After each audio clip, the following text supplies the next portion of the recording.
Yadınıza düşür bu Nadir Şah Əfşar var idi uşaqlar. Bəli.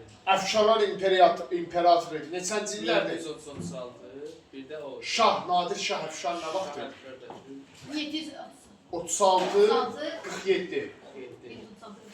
Və biz dedik ki, 1747-ci ildə Nadir Şah Əfşar ölür. Nadir Şah Əfşar öldükdən sonra keçir. Əfşarlar imperiyası parçalanır. Əfşarları davam elətdirən olmur. Və Azərbaycanlı uşaqlar yeni bir dövr başlayır. Azərbaycan yeni bir dövrə daxil olur. Feodal dağınıqlığı dövrünə daxil olur Azərbaycan ərazisi. Feodal dağınıqlığı nə demək idi? Vahid olmayan. Vahid dövlətin olmaması. Yəni Azərbaycanda Nadir Şahın ölümündən sonra xırda kiçik xanlıqlar yaranır. Və uzun bir müddət, arası 5-6 dərs fasilələrlə xanlıqları keçəcəyik. Qarabağ xanlığı yaranır Qarabağ ərazisində, Bakıda yaranır Bakı xanlığı, Dərbənddə yaranır Dərbənd xanlığı. Sonra Cənubi Azərbaycanda məsələn Təbriz xanlığı yaranır. Urmiya xanlığı yaranır, Ərdəbil Xoy xanlığı yaranır. Bu cür çoxlu xırda xanlıqların əsası qoyulur. İndi qrupağa xanlıqların xəritəsini atacağam. Onu hamını çıxartdırırsınız. Çox vacibdir xanlıqların xəritəsi. Hər gün biz xanlıqların xəritəsindən öyrənəcəyik. Xəritədə baxacaqsınız hansı xanlıq hansı ərazidə yerləşir. Sonra bu kontur xəritədə bunların yerinə baxacaqsınız. Görürsünüz 1 verilib, 2 verilib, 3 verilib, 4, 5 verilib, başa düşdünüz. Hansı xanlıq hansı ərazidə onlara baxacaqsınız. Sən verilmişsən bizdə. Deməli uşaqlar, Azərbaycan iki yerə bölünür, xatırlayırsınızsa. Şimal Azərbaycan və Cənubi Azərbaycana, düzdür? Və avtomatik Şimal Azərbaycanda Şimal xanlıq yaranır, Cənubi Azərbaycanda Cənub xanlıqları yaranır. Bugün Cənub xanlıqlarını öyrənəcəyik. Cənub xanlıqları. Açdı sanmı səhv 28-i. Yəni bugün Cənubi Azərbaycanı öyrənəcəyik. Cənubi Azərbaycan haradır? İndiki İran tərkibində olan ərazilərimiz. Tarixi Azərbaycan əraziləri. Təbriz, Urmiya, Xoy, Marağa bilirsiniz də bunlar Cənubi Azərbaycan əraziləri sayılır. Orada da xanlıqlar yaranır, kiçik-kiçik, hamısı deyirik Cənub xanlıqlarımız. Növbəti dərslərin hamısı da Şimal xanlıqlarını öyrənəcəyik. Bir dərs sırf bugün Cənub xanlıqlarını öyrənirik, qalan dərslərin hamısını ancaq Şimal xanlıqlarını öyrənirik. Bu xanlıqlardan, Cənub xanlıqlarından ən vacib xanlıq Urmiya xanlığıdır. Birinci başlayırıq Urmiya xanlığını öyrənməyə. Xanlıqlar mövzusunu. Əsas bugünkü dərsimiz daha çox Urmiya xanlığı üzərində qurulacaq. Urmiya hara? Baxırsınız 31-ci testdə. Baxırsınız ayhan. Görürsünüz? 3'dür, bəli. 3 Urmiyada. Hardan biləcəksiniz? Urmiya gölünə baxın, göl var burada. Fikir verin, bura baxın. Urmiya gölü. Göl var. Görürsünüz, böyük göldür Cənubi Azərbaycanda. Bu göl Urmiya gölü, düz altı Urmiya xanlığı. Urmiya gölünün altı Urmiya xanlığı. Böyük də ərazisi var. Yanınızda qalacaq da. Urmiya xanlığını yaradır Fətəli xan Əfşar. Hakimiyyət dövrü 1747-1763. Çox rahat yadda qalacaq hakimiyyəti. Niyə? Çünki xanlıqlar hamısı 1747-də yaranıb birindən başqa. Yəni, Nadir Şah Əfşar ölür 1747-də. Avtomatik xanlıqlar yaranır. Nadir Şah Əfşar nə vaxt ölüb? 1747-də. Urmiya xanlığı nə vaxt yaranıb məntiqlə? 1747 kim yaradır? Fətəli xan Əfşar. Fikirlər, Nadir Şaha da biz Əfşar deyirdik. Deməli, Nadirin qohumlarındandır bu adam. Fətəli xan. Amma Nadirdən fərqli olaraq bu o qədər də qüdrətli deyildi. İmperiyanı davam etdirə bilməyib, Əfşarlar imperiyasını.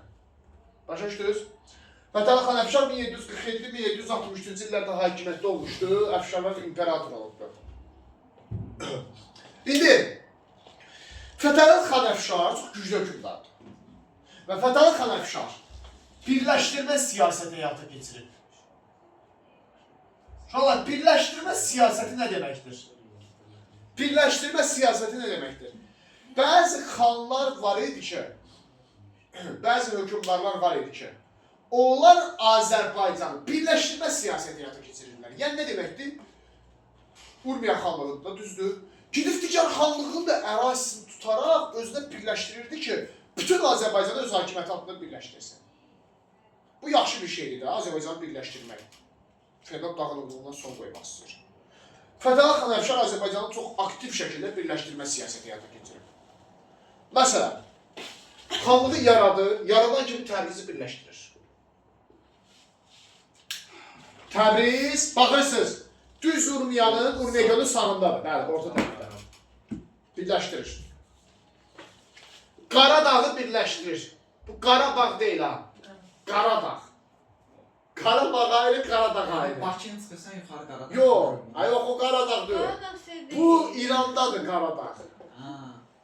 Bizdə də Qaradağ Əhər var. tərəf deyirlər İranda. Çox elə öyrənmirik, 2 dəfədən çəkilir. Bizdə də Qaradağ var.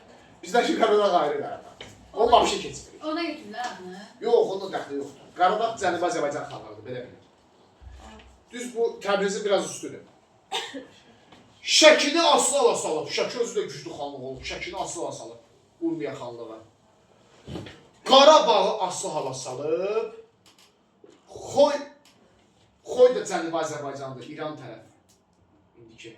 Oranı asla hala salıb. Şəki cənubdur. Şəki şimaldır. Deməli, təkcə Cənubi Azərbaycan xanlıqları yox, Şimal Azərbaycan xanlıqları birləşdirir özünə. Gözünüz nə qədər xanlığı birləşdiribdir. Yəni, deməli, Urmiya xanı, Fətəli xan Əfşar Azərbaycanı birləşdirmə siyasətini çox aktiv şəkildə və yüksək səviyyədə həyata keçiribdir. Başa düşdünüz? Amma təbii ki, bunlarla kifayət eləmir. Sən bütün xanlıqları birləşdirməlisən. Məsələn, Qubanı da birləşdirməlisən, Dərbəndi də birləşdirməlisən, Gəncə, İrəvan, hamısını birləşdirməlisən ki, Azərbaycanı təzə birləşdirə biləsən də, nadir şəhər kimi. Başa düşdünüz? Bu xanlıqları birləşdirmə siyasəti həyata keçiribdir. Bunları ayrıca öyrənirsiniz. İndi gəlirik digər əsas məsələyə. Uşaqlar, Fətəli xan Əfşarın müttəfiqi var. Kimdir müttəfiqi? Şahbaz xan. Şahbaz xan Xoy xanıdır. Xoy haradır? Tapın Urmiyanı bayaqki xəritədən. 3. Tapdınız? 3. Düz üstü Xoydur. Xəritə atacaq, xəritədən baxacaqsınız. Düz üstü Xoy xanlığı olacaq.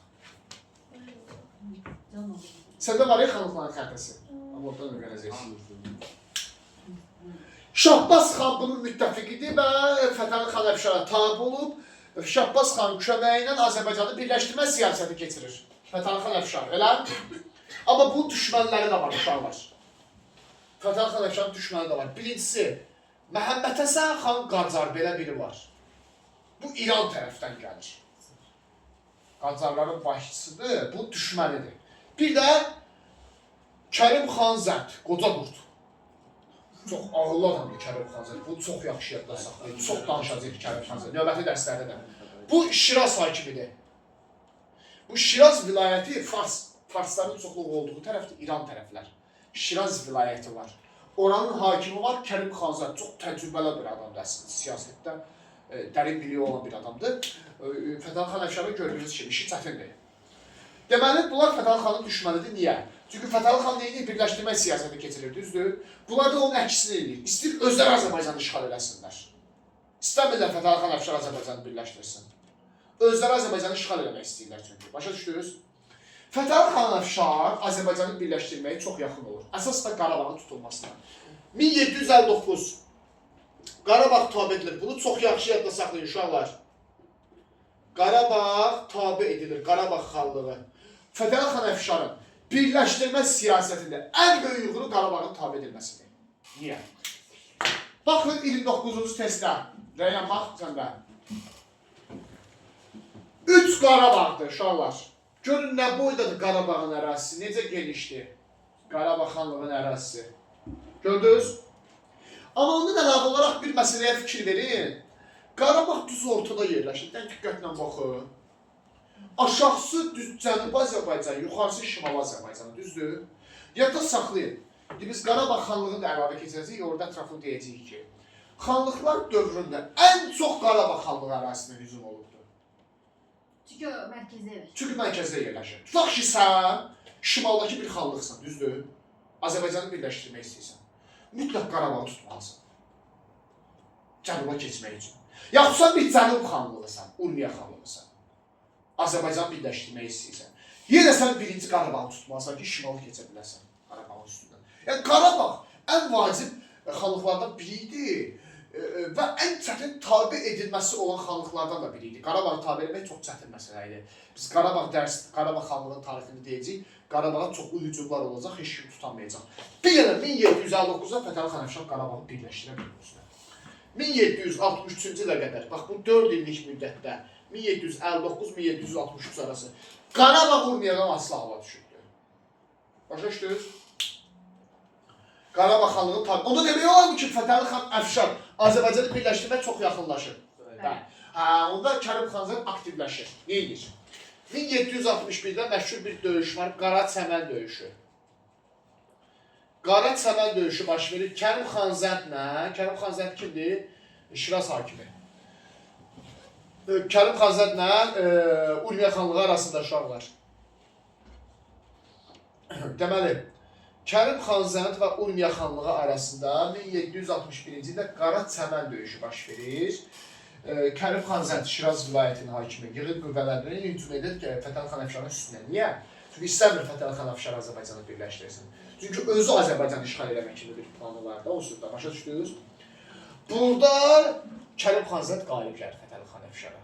Çox təəssüf görür. Fətəli xan Əfşarı əsir götürür. İndi sual çıxır ortaya. Necə olur ki, Fətəli xan Əfşar kimi güclü bir xan, hökümdar, Qarabağı tabe edə bilən, digərlərini tabe edən bir hökümdar Kərim xan Zəndə məğlub olur. Çünki Xoy xanın Şahbaz xan xəyanətinə görə. Kim idi bu? Müttəfiqi idi Fətəli xan Əfşarın. Amma döyüş zamanı keçir Kərim xan Zənd tərəfə. Şahbaz xan xəyanətinə görə Fətəli xan Əfşar məğlub olur və əsir düşür. Səbəbi var idi keçməyinin. Xüsusi bir səbəbi yoxdur. İndi yəqin ki, maddi maraqlar var burada. Və Kərim xan Zənd Fətəli xan Əfşarı aparır Şiraza edam eləməyə. Çox məşhur bir hadisə var, Azərbaycan tarixində maraqlı bir hadisə var. 1763 Şiraz şənliyi baş verir. Buna Şiraz qonaqlığı da deyirlər. Şiraz şənliyi hadisəsi və yaxud Şiraz qonaqlığı hadisəsi deyirlər. 1763-cü ildə baş tutur. Burada nə baş verir? Deməli, bu Kərim xan Zənd Şiraz hakimiyyətdə, düzdür? Fətəli xan Əfşar nə vaxt hakimiyyət dövrü bitir? 1763. Deməli, 1763-də Fətəli xan Əfşarı edam edibdir, eləmi? Kərim xan Zənd Azərbaycan xallarına məktub yazır. Ki, ey yoldaşlar, baxın, Fətəli xan Əfşar Azərbaycanı birləşdirəcəkdir. Hamımızı bir-bir tutacaqdır, düzdür? Mən buna imkan vermədim. Eləmi? Görürsünüz, əgər mən olmasaydım, Azərbaycanı birləşdirəcəkdik və Fətəli xan Əfşar. Mən olmasaydım, Fətəli xan Əfşar Azərbaycanı birləşdirəcək. Mən hamımızı xilas edərəm. Qismən düz deyir əslində Kərim xan Zənd. Deyir, gəlin bunu qeyd edək. Azərbaycan xanları da, tüpoylar, bunu dünya ölkələrində öyrənirlər. Çox məşhur bir hadisədir. Deyirlər ki, Azərbaycan xanlıqları nə qədər ağılsız olurlar ki, öz əyaqlarından gedib düşmənlərinə təslim olurlar. Öz əyaqlarına gedib düşmənə təslim olurlar. Gedirlər Şiraza, güya Fətəli xan Əfşarın edam olunmasını qeyd edəcəklər. Hansı xanlıqlarını əzbər bilməlisiniz? Qarabağ, Qaradağ, Naxçıvan, Xoy, Sarab. 5 dənə xanlıq. Şiraz şəhərində iştirak eləmişdilər. Qarabağ, Qaradağ, Naxçıvan, Xoy və Sarab xanlıqları. Gedirlər Şiraza, Şiraz şəhərində qəşəng yeyib içirlər. Kərim xan Zənd hamının gözü qarşısında Fətəli xan Əfşara edam edir, düzdür? Sonra bunların hökümdarları geri qayıtmaq istədi, bunları bıraxmır. Kərim xan Zənd. Vaxt edir. Deyir elə, hazır bunları işğal eləyəcəklər. Kərim xan Zəndin məqsədi nədir? Azərbaycanı işğal eləmək. Elə bunlar əsir götürür. Gör, bu axmaqlar, o qədər axmaq hökümdar olurlar ki, belə xanlıqlar tarixi Azərbaycan tarixini ona görə əslində biabırçı səhifələri adlanır. Bizim üçün nümunədir, amma bizim üçün pis nümunədir xanlıqlar tarixi. Oradan yaxşı şeylər götürmək yox, pis nümunədir. Çünki Fətəli xan yazıq neyini Azərbaycanı birləşdirirdi, düz siyasət yürüdürdü. Kərim xan Zənd imkan verməyib olan öz ayaqlarına gediblər, Fətəli xan Əfşarın edam olunmasını qeyd ediblər, hələ düşmənə təslim olublar. Kərim xan Zənddə məktub yazır, bunların oğlanları xanlıqda qalmışlar ki, əgər könüllü şəkildə mənə tabi olsanız, atalarınızı əsirlikdən buraxaram. Heç bir də tabi olmurlar. Atalar belə qalır, Yaxşı, elə bizə də bu lazım idi. Bu atamız qalsın əsirlikdə biz taxta çıxar. Əsir düşən xanların heç biri bir daha əsirlikdən geri qayıda bilmirlər Şirazdan. Hamısı əsirlikdə ölür hamısı əsirlikdə. Amma Kərim xan Zəndin niyyəti də tam olaraq baş tutmur. Çünki bunların övladları xanlıqda qalmışlar. Özlərini xan elan edirlər. Bu olur Urmiya xanlığı. Fətəli xan Əfşarın edam olunmasından sonra 1743-cü ildən sonra Urmiya xanlığı zəifləyəcək və öz gücünü itirəcək. Çünki əsas burada güclü hökmdar Fətəli xan Əfşar idi.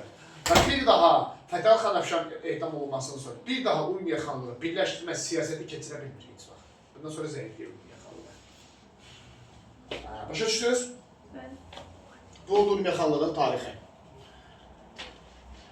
Deməli, bura qədər sualı var kiminsə. Gördüyünüz kimi, əsas Urmiya xanlığı idi. Cənub xanlıqların içində ən böyüyü Urmiya xanlığıdır. Yekun olaraq Azərbaycanı birləşdirmə siyasəti apardı Urmiya xanlığı, yaxınlaşdı, amma tam olaraq baş tutmadı. Digər cənub xanlıqları hansılardır? Xoy xanlığı. Urmiyanın düz üstü. Hə? Xoy xanlığı. Xoy. Deməli, Xoy xanlığı birləşdirmə siyasəti keçirib.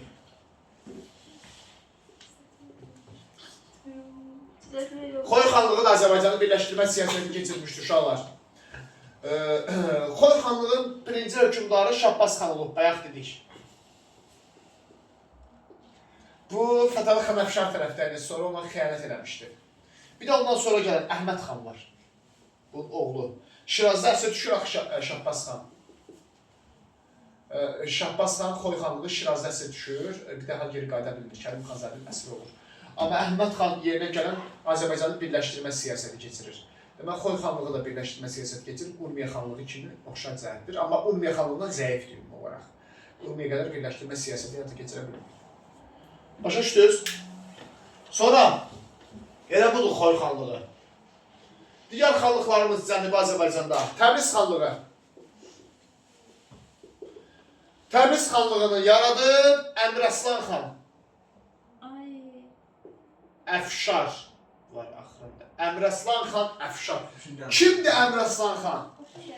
Əmiraslan kimdir? Kim idi Əmiraslan xan? Yadıma gəlir.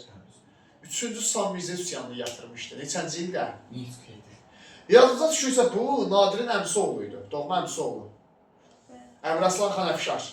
1747-ci ildə Nadir Şaha qarşı 3-cü Samizə üsyanı olanda bu geri yatırmışdı. Amma Nadirin ölüm xəbərini eşidir.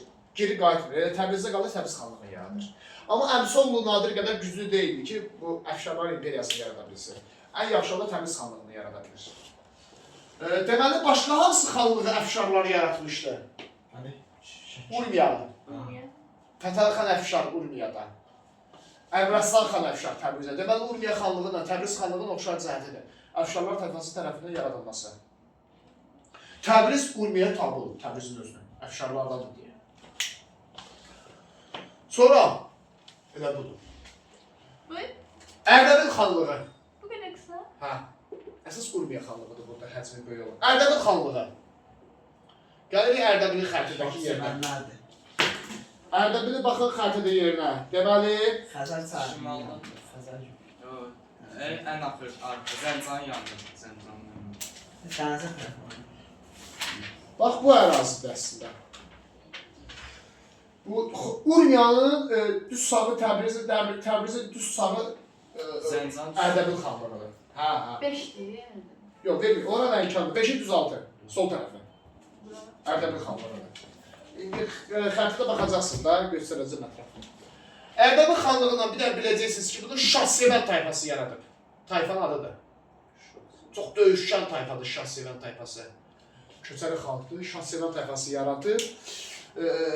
Deməli, Urmiya xanlığını və Təbriz xanlığını Əfşarlar yaradıb. Təbriz xanlığını Şahsevən tayfası yaradıb, Bəbir xan. Bəbir yox, Bəbir.